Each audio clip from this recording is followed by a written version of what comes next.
Hello everyone, I am Sweety Singh Rajput. Welcome back to my YouTube channel. आज है 15 अगस्त 2023, daily current affair by SSR. So आज है 15 अगस्त। हम लोगों के लिए बहुत बड़ा दिन है और इस दिन को हम लोगों ने बड़ी मुश्किलों से और बहुत लोगों की शहादत की वजह से ही ये हमें आज का जो दिन है हम लोग सेलिब्रेट कर पाते हैं एक साथ मिलकर। सो इस दिन को आप लोग सभी अच्छे से मनाइएगा एंड वंस अगेन आप सभी को आज का जो दिन है यानी 15 अगस्त की हार्दिक शुभकामनाएं। ओके, सो आज का जो दिन है आप लोग अच्छे से मनाइएगा। सो स्टार्ट करते हैं सेशन जो है बहुत ज्यादा इंटरेस्टिंग रहेगा, तो प्लीज आप लोग वीडियो क्लास तक बने रहिएगा। अगर आप मेरे चैनल पे न्यू है तो प्लीज आप मेरे चैनल को सब्सक्राइब जरूर कीजिए। ओके, सो स्टार्ट करते हैं सेशन। आप सभी को कमेंट बॉक्स में लिखना है बिल्कुल जोश और हर्ष और उल्लास से भर के जय हिंद जय भारत। और आज का जो थॉट लगाया ना मैंने, बहुत ज्यादा मैंने सोचा और फिर मेरे दिमाग में यही वाला आया कि जो हम स्कूल डेज में या फिर कॉलेज टाइम में जो हम लोग अधिकतर बोलते रहते हैं, जो भगत सिंह जी का है, जो उन्होंने बोला था अपने समय पे, यानी इसी विचार से उन्होंने जो है हम लोगों को आजादी दिलाई थी, यानी कि सरफरोशी की तमन्ना अब हमारे दिल में है, देखना है जोर कितना बाजुए कातिल में है। तो चलिए स्टार्ट करते हैं सेशन। और आप सभी के सामने फर्स्ट क्वेश्चन हाजिर है, तो चलिए। हाल ही में विश्व हाथी दिवस जो है कब मनाया गया है? अभी जो है हाल ही में हाथी दिवस को सेलिब्रेट किया गया है, तो कब मनाते हैं हम लोग विश्व हाथी दिवस? तो 12 अगस्त को हम लोग क्या मनाते हैं? वर्ल्ड एलिफेंट डे के रूप में सेलिब्रेट करते हैं, यानी ऑप्शन सी इज करेक्ट है। 12 अगस्त को ही विश्व हाथी दिवस के रूप में मनाया जाता है। तो चलिए बैकग्राउंड इंफॉर्मेशन की बात करते हैं। तो हर साल जो है 12 अगस्त को ही दुनिया भर में विश्व हाथी दिवस वर्ल्ड एलिफेंट डे के तौर पे मनाया जाता है। हाथी जो है धरती पर पाए जाने वाला सबसे विशाल प्राणी है। हाथी दिवस मनाने का मुख्य उद्देश्य केवल यही है कि दुनिया भर में हाथियों के प्रति जागरूकता और उनके संरक्षण को बढ़ावा दिया जाए। वहीं एलिफेंट की बात करें, अगर 2011 में इंट्रोडक्शन फाउंडेशन के द्वारा जो है 2011 में ही पहल की गई थी कि ऑफिशियली 12 अगस्त को 2012 में मनाने की घोषणा की गई थी। यानी कि 12 अगस्त 2012 से ही हम लोग जो है वर्ल्ड एलिफेंट डे को सेलिब्रेट कर रहे हैं। किसके कहने पर मनाया जा रहा है? तो इंट्रोडक्शन फाउंडेशन के द्वारा। वहीं हाथियों की घटती संख्या और उनकी मौत में भारत के जो राज्य है केरल, उसमें सबसे ज्यादा संख्या में यहाँ पे मौत होती है हाथियों की, और सबसे ज्यादा नुकसान भी हाथियों को यहीं पहुंचाया जाता है। अगर आप में से कोई भी या कोई भी पर्सन जो है हाथी को बोल सकते हैं कि हाथी को अगर कोई भी नुकसान पहुंचाता है या फिर उसको मारने की कोशिश करता है तो वह कानूनी अपराध है। ऐसा करने पर आरोपी को जो है वर्ल्ड लाइफ प्रोटेक्शन एक्ट 1972 के तहत 1972 के अनुसार जो है जानवरों की हत्या पर 3 साल तक की सजा हो सकती है उस इंसान को। वहीं 25,000 रुपए या फिर दोनों का ही प्रावधान किया गया है, तो याद रखिएगा इस बारे में। वहीं देश में जो है 2017 में 2017 में आखिरी बार जो है हाथियों की गिनती की गई थी। ओके, तो ये इंपॉर्टेंट है। 12 अगस्त को जो है विश्व हाथी दिवस के रूप में मनाया जाता है विश्व भर में। नेक्स्ट क्वेश्चन है सेकंड। हाल ही में एयरलाइंस कंपनी ने द विस्तान नाम का नया लोगो लॉन्च किया है, तो किस एयरलाइंस ने? तो ऑप्शन ए करेक्ट है, यानी कि एयर इंडिया। तो एयर इंडिया ने जो है अभी अपना लोगो चेंज किया है, जिसका नाम है द विस्ता के नाम से लॉन्च किया है। तो अगर बात करें हम लोग एयर इंडिया की, तो एयर इंडिया की स्थापना कब हुई थी? तो 1932 में इसको स्टैब्लिश कर दिया गया था। वहीं इसका हेडक्वार्टर न्यू दिल्ली में है। और इसके संस्थापक को फाउंडर की बात करें तो जहांगीर रतन जी दादा भाई टाटा हैं। इस समय जो प्रेजेंट टाइम के जो सीईओ हैं उनका नाम है कैम्पबेल विल्सन। और अध्यक्ष यानी चेयरमैन की बात करें तो एन चंद्रशेखर हैं। तो ये इंपॉर्टेंट है, आपको पता होना चाहिए एयर इंडिया के बारे में सिंपल और बेसिक बातें, तो याद रखिएगा। नेक्स्ट क्वेश्चन है थर्ड। हाल ही में केंद्रीय स्वास्थ्य और परिवार कल्याण मंत्री मनसुख मांडविया ने भारत में लिस्का फाइलेरिया को किस वर्ष तक समाप्त करने का लक्ष्य रखा है? तो अभी जो जिन्हें आप इमेज में देख रहे हैं इनका नाम है मनसुख मांडविया, जो कि हमारे केंद्रीय स्वास्थ्य मंत्री हैं, परिवार कल्याण मंत्री। ठीक है, इन्होंने ही अभी कहा है कि लिस्का फाइलेरिया को जो है हम जो है 2030 तक तक इसे समाप्त कर देंगे। तो ए ऑप्शन करेक्ट है, यानी 2030 तक जो है हम यानी भारत जो है लिस्क ऑफ फाइलेरिया से मुक्त हो जाएगा। तो चलिए समझते हैं बैकग्राउंड इन्फॉर्मेशन को।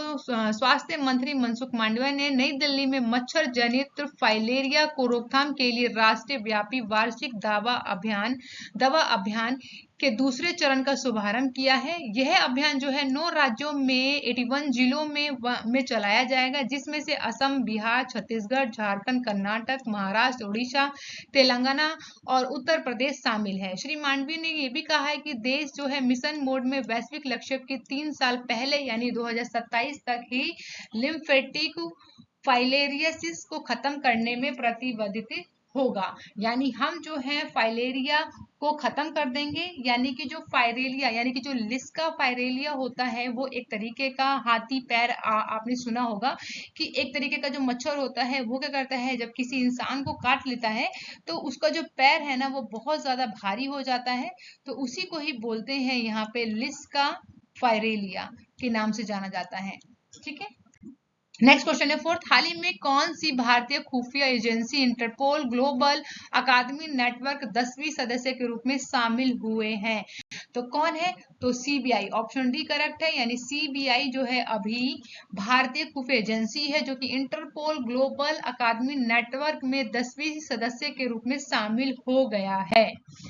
विश्व मंच पर कदम रखते हुए सीबीआई अकादमी के पास जो है अब इंटरपोल ग्लोबल अकादमी नेटवर्क का 10वां सदस्य होने का प्रतिष्ठित खिताब है।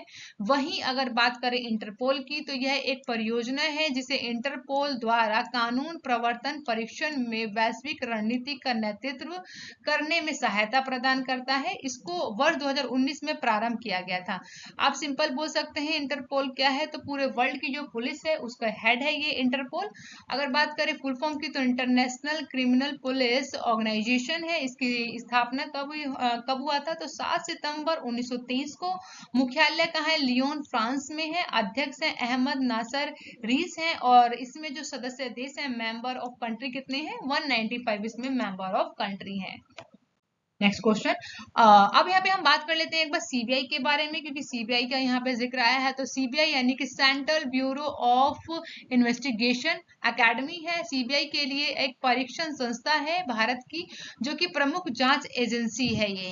वहीं सीबीआई की एकेडमी की स्थापना की बात करें तो वर्ष 1966 में इसको स्थापित किया गया था और यह गाजियाबाद यानी उत्तर प्रदेश में स्थित है।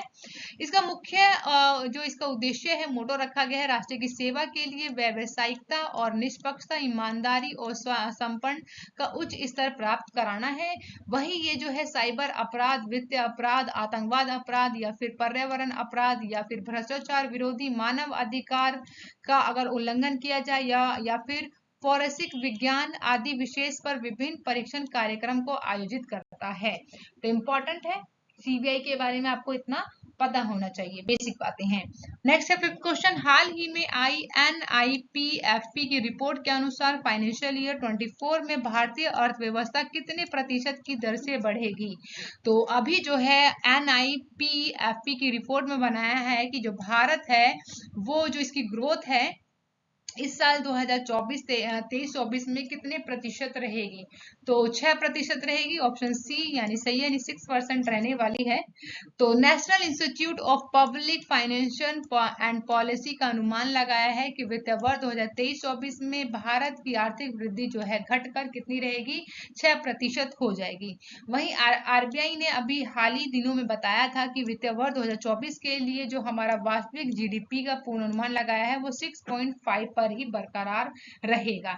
ये आरबीआई के द्वारा बताया गया है। लेकिन अभी जो है national institute of public financial and policy के द्वारा बताया गया कि भारत की अर्थव्यवस्था वृद्धि दर जो है घटकर 6% हो जाएगी।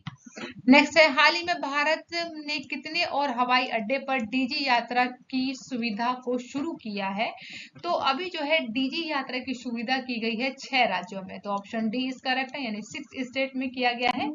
तो 6 और हवाई अड्डे पर जो है चरणबद्ध तरीके से डीजी यात्रा सुविधा शुरू की जाएगी। इसमें से मुंबई, अहमदाबाद, कोच्चि, लखनऊ, जयपुर और गुवाहाटी हवाई अड्डा शामिल किए गए हैं। इससे पहले जो है ऑलरेडी 7 हवाई अड्डे हैं जहां पर इसकी शुरुआत कर दी गई थी DGI यात्रा की। इसे पहली बार जो है 1 दिसंबर 2022 को दिल्ली और वाराणसी और बेंगलुरु हवाई अड्डे पर लॉन्च किया गया था, जहां पर DG यात्रा जो है एक सुविधा चेहरा की पहचान है जो कि प्रौद्योगिकी यानी FRT के आधार पर काम करेगी। हवाई अड्डे पर जो है सुरक्षा जांच में यात्रियों का समय बचता है इससे, और वहीं निर्बाध आवाजाही सुनिश्चित हो पाती है। अगर बात करें ये किस तरीके से काम करता है, ये एक सेंट्रलाइज मोबाइल वॉलेट आधारित ID प्लेटफॉर्म की तरह है, यानी कि जब यात्री एयरपोर्ट पर प्रवेश करेंगे तो इस सुविधा के जरिए सिर्फ चेहरा दिखाकर वे प्रवेश पा सकते हैं। तो ये था DG यात्रा सुविधा, जो कि अभी जो है हाल ही में 6 और हवाई अड्डों के लिए शुरू कर दिया गया है। नेक्स्ट 7 क्वेश्चन, हाल ही में life time achievement award RICS मिला है, तो किसे दिया गया है? ऑप्शन ए करेक्ट है, यानी सुभाष रुनवल को। तो सुभाष रुनवल जी को अभी जो है life time achievement award RICS दिया गया है। तो चलिए डिस्कस किया जाए। सुभाष रुनल जो कि अध्यक्ष है, रुनल जो कि 4 दशकों से अधिक की विरासत के साथ एक प्रमुख रियल इस्टेट डेवलपर जो कि पहले RICS दक्षिण एशिया पुरस्कारों में लाइफ टाइम अचीवमेंट अवार्ड से सम्मानित किया गया है। वहीं RICS जो है royal institute of chartered service, ये एक वैश्विक उद्योग निकाय है जो देश भर में पेशेवरों का प्रतिनिधित्व भी करता है। नेक्स्ट है 8 क्वेश्चन, हाल ही में केंद्र सरकार ने मुख्य चुनाव आयुक्त की नियुक्ति के पैनल से किसे बाहर निकालने के लिए विधेयक को पारित किया है? तो अभी जो है चीफ जस्टिस ऑफ इंडिया को, ऑप्शन सी करेक्ट है। तो चीफ जस्टिस ऑफ इंडिया को हटाने की बात की गई है केंद्र सरकार के द्वारा, जो कि इलेक्शन कमीशन ऑफ इंडिया होते हैं, उनको उनकी नियुक्ति के लिए जो है केंद्र सरकार ने एक विधेयक पारित किया है जिसमें चीफ जस्टिस ऑफ इंडिया को शामिल ना करने की बात की गई है। नेक्स्ट क्वेश्चन है 9, हाल ही में भारत ने कब तक प्राकृतिक गैस हिस्सेदारी में 3 गुना बढ़ाकर 15% करने का लक्ष्य रखा है?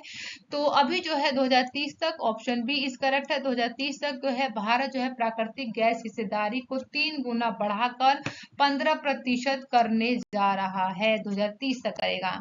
वहीं अभी जो है हाल ही जो कि पेट्रोलियम और प्राकृतिक गैस मंत्री हैं जिनका नाम है हरदीप सिंह पुरी, ने सरकार को 2030 तक ऊर्जा मिश्रण में प्राकृतिक गैस के अंश को वर्तमान के 6% से बढ़ाकर 15% तक करने का लक्ष्य रखा है। ये बात कही गई है मंत्री हरदीप सिंह जी के द्वारा, जो कि हमारे पेट्रोलियम और प्राकृतिक गैस के मंत्री हैं। नेक्स्ट क्वेश्चन है 10, हाल ही में नेहरू ट्रॉफी बोट रेस का 69वां संस्करण कहाँ होगा?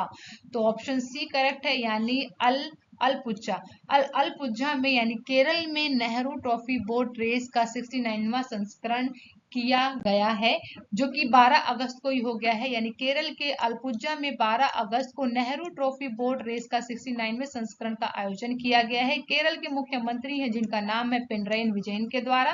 वहीं इस रेस में 72 नावों यानी 72 नावों ने भाग लिया है, जिसमें से 19 जो है चुंदल वल्लम यानी स्नेक बोट भी शामिल होंगी, और इस प्रतियोगिता में 9 कैटेगरी भी रखी गई है। तो इम्पोर्टेंट है, याद रखिएगा। और थैंक यू फॉर वॉचिंग, मिलते हैं नेक्स्ट वीडियो में। Bye bye and take care.